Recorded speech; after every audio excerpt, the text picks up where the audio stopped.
तो third question करते हैं। थर्ड क्वेश्चन में क्या है, determine if these 3 points are collinear. पूछ रहा है आपसे कि क्या ये तीनों पॉइंट कोलिनियर हैं। अभी कोलिनियर क्या आ गया यार, कोलिनियर देखो ध्यान सुनना, अगर कोई 3 पॉइंट्स हैं, ठीक है, अगर कोई भी 3 पॉइंट्स हैं तो याद रखना वो 3 पॉइंट्स मिला के, वो जो 3 पॉइंट्स हैं वो मिला के या तो एक स्ट्रेट लाइन बना सकते हैं, ठीक है, या तो एक स्ट्रेट लाइन बना सकते हैं या फिर वो 3 पॉइंट बना मिला के एक ट्रायंगल बना सकते हैं। इसके अलावा कुछ और नहीं बन सकता, या तो स्ट्रेट लाइन बनेंगे 3 पॉइंट्स या फिर ट्रायंगल बनेंगे। आपसे पूछा है कोलिनियर है या नहीं, मतलब क्या वो स्ट्रेट लाइन 3 पॉइंट्स मिलके स्ट्रेट लाइन बना रहे हैं या नहीं बना रहे। मैं फिर रिपीट कर रहा हूँ, ये 3 पॉइंट्स हैं, ये आपसे पूछ रहा है कि ये तीनों पॉइंट्स मिलके स्ट्रेट लाइन बना पा रहे हैं या ट्रायंगल बना रहे हैं, ठीक है। अगर स्ट्रेट लाइन बना रहे हैं तो मतलब कोलिनियर है। अब ध्यान सुनना, अगर कोई भी चीज़ कोलिनियर है, अगर 3 पॉइंट्स कोलिनियर हैं, तो अगर मान लो ये जो डिस्टेंस है, ये जो डिस्टेंस है और ये जो ये वाला बचा हुआ डिस्टेंस है, ये डिस्टेंस और ये डिस्टेंस का सम करने पे, इन दोनों डिस्टेंस का सम करने पे इसके बराबर आना चाहिए। अरे ऑब्वियस है ना यार, ये छोटू सा पार्ट और ये छोटू सा पार्ट प्लस करके ये पूरा बड़ा पार्ट आना चाहिए, है ना। तो हम यही करते हैं इस क्वेश्चन में, ठीक है। तो हम क्या करेंगे, इसको ए मान लो आप, इसको बी मान लो और इसको सी मान लो, ठीक है। अब आप ए बी सी, आपको क्या क्या करना है, पहले ए और बी का डिस्टेंस निकालना है, ठीक है। ए बी का आपको डिस्टेंस निकालना है। तो फॉर्मूला वही है, डिस्टेंस फार्मूला, x2 इसको मान लो, x2 इसको मान लो और x1 इसको मान लो, ठीक है। तो फॉर्मूला क्या होता है, x2 माइनस x1 का whole square plus y2 minus y1 का होल, ठीक है। यहाँ पे जो आपने अल्फ़ाबेट लिखे ना a और b, जो a के कोऑर्डिनेट्स हैं उसको आप x1 y1 मानोगे, जो b के कोऑर्डिनेट्स हैं उसको आप x2 y2 मानोगे, ठीक है। तो ये हो गया x2, तो 2 माइनस 1 कितना होता है, और 3 माइनस 5, ठीक है। तो 2 माइनस 1 कितना होता है, 1 का स्क्वायर, और 3 माइनस 5 कितना होता है, माइनस का 2, ठीक है। तो आंसर कितना आ जाएगा, 1 प्लस 4 माइनस 2 का स्क्वायर प्लस 4 होता है, माइनस माइनस प्लस, ठीक है, और √5, यानी कि ए बी का डिस्टेंस क्या आ गया, √5। अब ए बी का डिस्टेंस आ गया, अब आपको किसका निकालना है, बी सी का, ठीक है, बी सी। अब जब आपने बी सी वर्ड लिखा है तो बी जो है वो x1 y1 मानना पड़ेगा, और बाद वाला जो है सेकंड पॉइंट सी, वो x2 y2 आप मान लेंगे, ठीक है। हालांकि फ़र्क नहीं पड़ता, बट हमें बेसिक्स करेक्ट रखने हैं। जल्दी से निकाल लो, ये तो अब आप कर पाओगे, होशियार हो तुम। अब देखो x2 क्या ये और x1 क्या ये, सॉरी x2 ये और x1 ये, तो -2 माइनस टू का होल स्क्वायर प्लस y2 क्या है, -11 माइनस 3 का होल स्क्वायर का रूट। तो -2 माइनस के 2 कितना होता है, -4 का होल स्क्वायर, -11 और -3 कितना होता है, -14 का होल स्क्वायर इज और रूट। 4 का स्क्वायर कितना होता है, माइनस के 16, और 14 का कितना होता है, 14 × 14 196, करेक्ट। अच्छा अब इनको ऐड करते हैं, ठीक है। तो 196 प्लस ये करोगे तो 212 आ जाएगा, है ना, रूट में 212, ठीक है, 212 रूट में आ गया।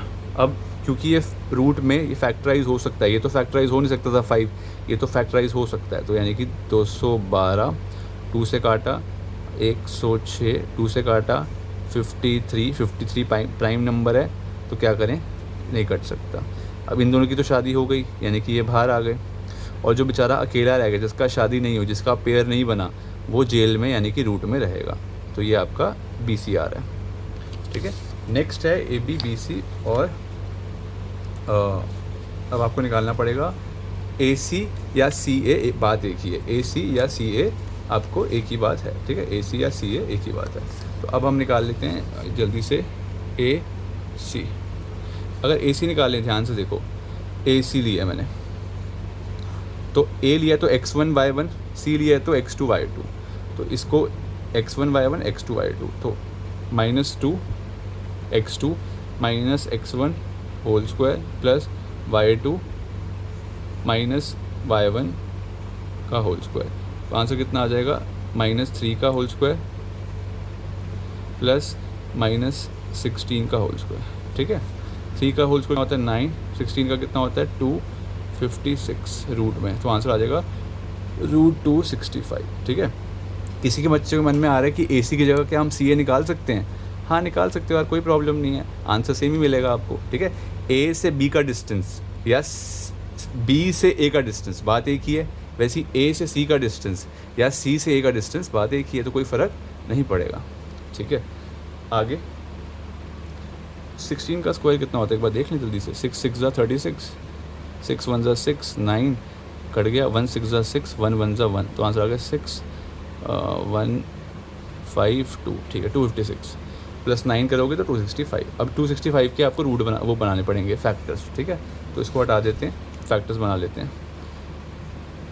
265 5 से कटेगा, 5 से 5 और आई गेस 3। ठीक है, 53 और 53 तो कटता ही नहीं है, तो यानी कि ये इसकी फर्दर पेयरिंग नहीं हो सकती। ठीक है, अब ध्यान से देखो, हमारा ए बी की जो वैल्यू आई थी, ए बी की वैल्यू कितनी आई थी, √5। हमारी बी सी की वैल्यू अगर आप चेक करो तो आई थी √53 और बाहर 2 आया था, और ए सी की वैल्यू कितनी आई है, √265। क्वेश्चन में करना क्या था, सोचो दोबारा से, कोलिनियर चेक करना था, कोलिनियर। अब कैसे चेक करते हैं, ध्यान से देखो, सबसे इनमें से सबसे बड़ी क्या है, इनमें से सबसे बड़ी वैल्यू क्या है, ये वाली वैल्यू जो थी 2 रूट ये समथिंग जो भी वैल्यू थी, ये क्या थी, √212 थी, है ना। एक्चुअली में √212 तो आती थी, आई थी वैल्यू।